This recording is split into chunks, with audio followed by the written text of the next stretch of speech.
Ano ang connect ng 666 sa banking system? Marami na pong gumawa ng content tungkol sa conspiracy theory na ito. Ngunit hindi pa rin naging malinaw na paano nila nakokonek ang Mark of the Beast sa cashless society sa implantable biochip o alinmang mga bank-to-bank transaction. Yan ang tutumbukin natin sa content na ito.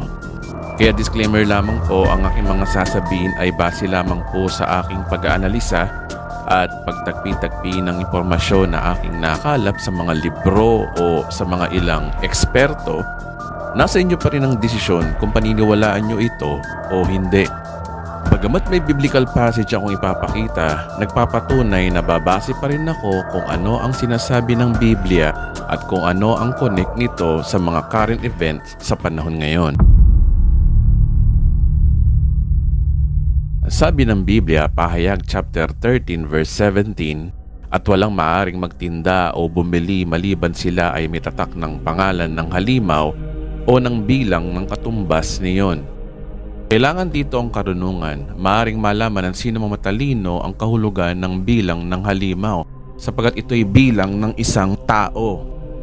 Ang bilang ay 666. Magtataka kayo sa verse na yan na ano ang connect ng hindi ka makakabili o magtinda maliban kung wala kang tatak ng halimaw. At ang bilang ng katumbas ng halimaw ay 666. Well, noong first century, hindi ito maipaliwanag ng mga early church fathers kung ano ibig sabihin ni Apostol Juan tungkol sa pagbili o pagtinda kung wala kang tatak ng 666. Ngunit sa panahon ngayon 21st century, kayang-kaya ng ipaliwanag ito ng siyensya na ito ay umuugnay sa modern banking system. Kaya nga ang tanong dito gaano ka posible na hindi ka makakabili kung wala kang tatak ng 666? Sabi diyan, buong mundo ay puwersahan at sapilitang tatanggapin yung tatak ng halimaw kung hindi sa noo o sa kanang kamay. No one can buy or sell unless you have the mark, the name of the beast, the number of his name. So, familiar ba kayo dito sa system na ito? Hindi ba ito ay sistema ng mga credit card? Di ba sa credit card system, dala mo dapat ang ATM mo, name ng credit card at yung account number. Kaya na itong ipaliwanag ng siyensya na hindi pa naiintindihan ni Apostol Juan noong 95 AD. Ito ay modern banking system. Ngayon, may mga conspiracy theories tungkol dito. Kagaya ng pinakita ko sa inyo sa part 4, merong akong librong pinamagatang The World Last Dictator. Ito ay libro ng mga whistleblower ng taong kasama sa mga secret societies na nilalantad ang planong New World Order o One World Government na ang tinuturo nilang mastermind ay yung United Nations. Sa page 251, makikita nyo rito ang pamagat na The Coming Cashless Society.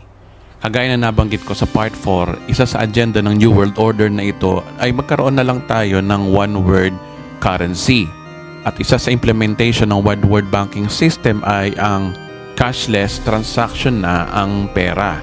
Sa ngayon, ang organisasyon na ito ay pinangungunahan ng New International Economic Order at sa librong ito, nilalantad na may connect ang United Nations sa New International Economic Order.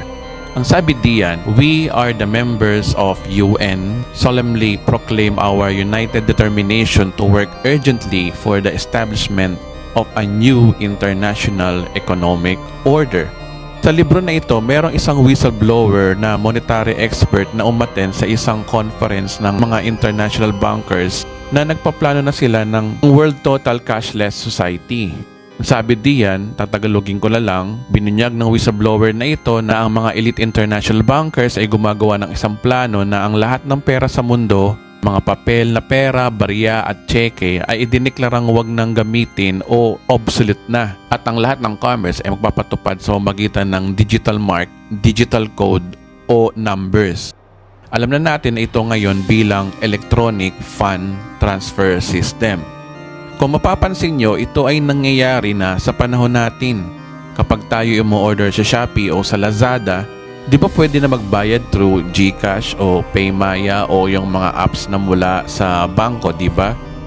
magpadala ng pera. Hindi na uso yung door-to-door o pupunta sa bangko o sa Palawan o sa Cebuana, Lulier, kundi either GCash, Paymaya at marami pang apps na nagsusulputan ngayon. Kung bibili ka naman sa ibang bansa, karamihan ng bayad ay through PayPal. Yun ang basic pa lang yun. Pero may mas advanced pa dyan. Kundi PayPal, para mas safe, ito yung mga cryptocurrency. Ang mga crypto na ito ay halimbawa Ethereum o yung mga Helium, Binance Coin, Bitcoin, USDC Coin. Kaya nga sikat na sikat ngayon ang online platform na Binance para sa pagbabayad online imbis na pera.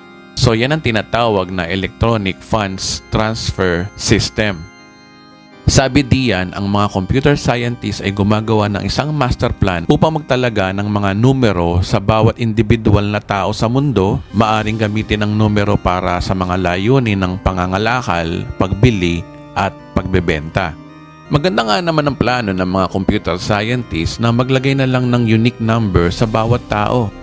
Para yun ang identity niya para sa kanyang online money bank. Para nga naman mas synchronize, mas safe. Ang problema kasi, ang credit card ay nananakaw. Ang online banking ay nahahack. Dahil maraming hackers sa online, dahil nga naman kung mag-online banking kakagaya na sa panahon natin ngayon, pwedeng ma-hack ang account mo at ma-withdraw ang pera mo ng mga hacker. Cashless na din ang pagnanakaw sa online. Ngayon, dito papasok na yung implantable biochip conspiracy theory. Ito ay device na kasing liit ng butil ng bigas para i-inject ito sa kanang bahagi ng kamay ng tao. Ito na raw ang magiging microchip na gaya ng accessibility ng mga credit cards na pwedeng manakaw. Kapag nga naman biochip mismo ng ATM mo ay nasa katawan mo na, hindi na ito mananakaw sa iyo at wala ka na ring stress sa pagtatago ng ATM mo. Kung meron nga namang number ang bawat tao at imbis na credit card at saka nakalagay na mismo sa katawan mo ang storage device na ito, di ito basta-basta mananakaw sa iyo. Isang magandang halimbawa dito ay yung GCash QR code. Ibis na i-type mo yung cellphone number mo, yung unique QR code na lang ang gagamitin mo. Ibis nga naman i-type, scan na lang ng camera sa cellphone mo yung QR code and then that's it. Access mo na para makatransfer ka na ng pera o makabayad online. Kaso ang cellphone nananakaw. Kaya nga naman talagang the best ay ilagay na lang yung microchip na ito sa iyong katawan. Maraming conspiracy theories dito na ang biochip na ito ay related daw sa 666. Pero hindi naman masyadong naipaliwanag paano ito connected sa Mark of the Beast. Paano ito kumukonect sa New World Order na one world banking system. Ayon muli sa librong World Last Dictator, page 257, na meron daw supercomputer sa Belgium na Beast talaga ang pangalan. As in Beast, P-E-A-S-T. Beast talaga. Sabi diyan, the supercomputer is called the Beast. Next page ng 258, Brussels Electronic Accounting Surveillance Terminal. At ang supercomputer na ito ay merong 14 terminals in the system. Merong whistleblower, siya ay world's most prominent robotic expert. Ayon sa kanya, ang supercomputer na The Beast na ito ay gagamiting server sa buong mundo. Ito ang pinaka-server ng World Bank na gagamitin kapag nagkaroon na tayo ng One World Online Money. Meron siyang nireveal na ang supercomputer Beast na ito ay partner ng kanyang company tungkol sa pag-set up ng global bank system na nakaangka sa FDIC banks sa buong mundo.